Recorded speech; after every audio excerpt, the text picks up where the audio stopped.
Primeiro livro de Samuel, capítulo 18.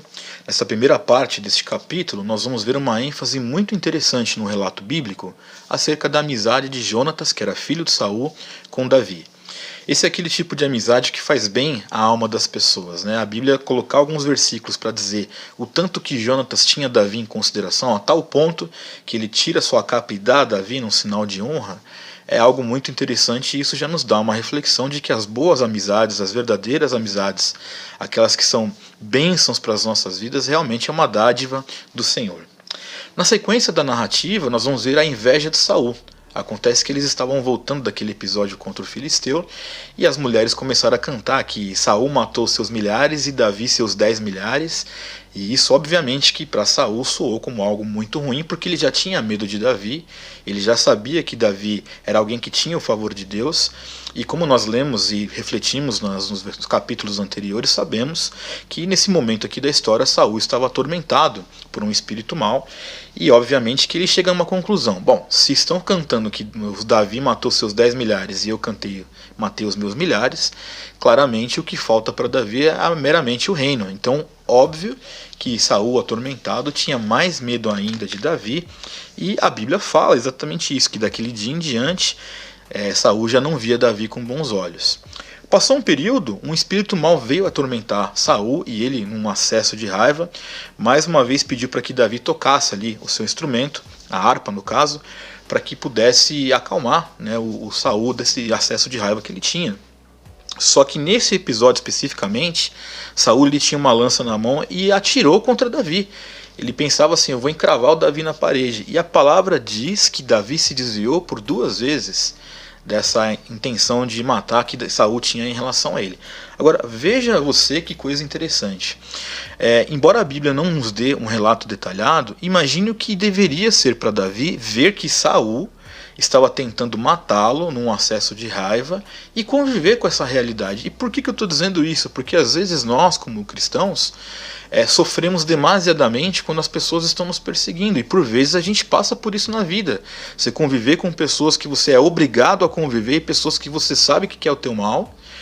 E isso tem gente que vive dilemas de fé, fica se questionando, perguntando a Deus, sendo que já temos exemplos bíblicos de que isso é uma coisa que é comum na humanidade. É comum que pessoas não venham gostar de você e dos outros, e isso faz parte do cotidiano e faz parte de uma sociedade.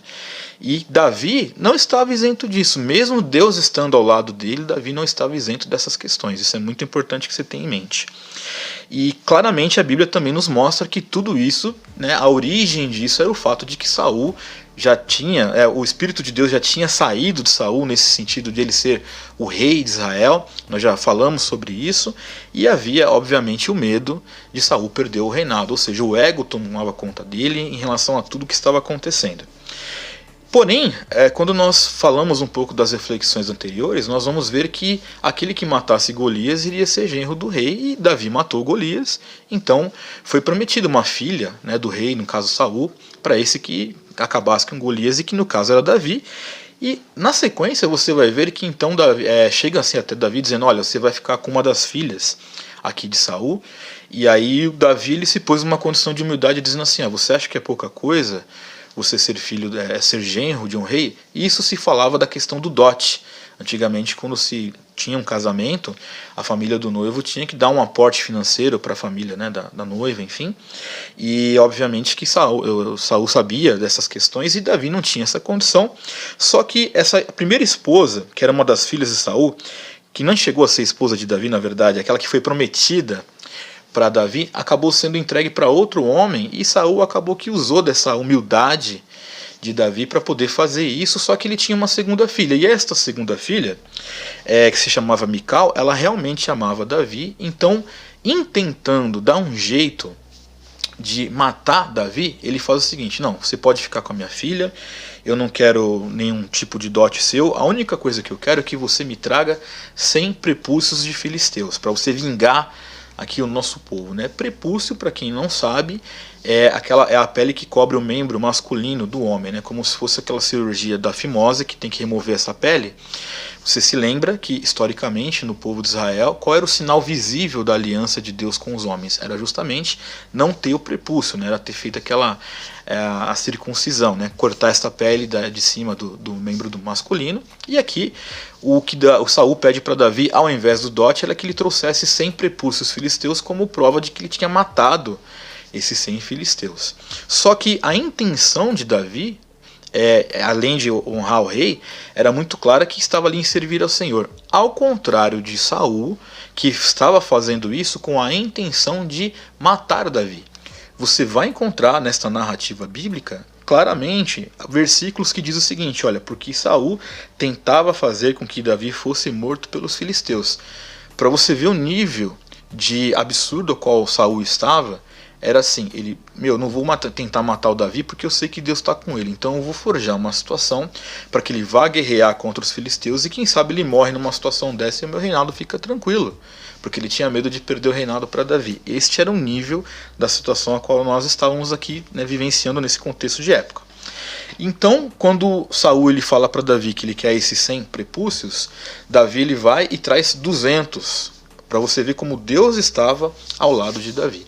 Então, o que nós vamos aprender deste capítulo todo? Além da questão da amizade, que nós já refletimos, nós vamos ver claramente que a perseguição é uma questão inerente na vida do cristão.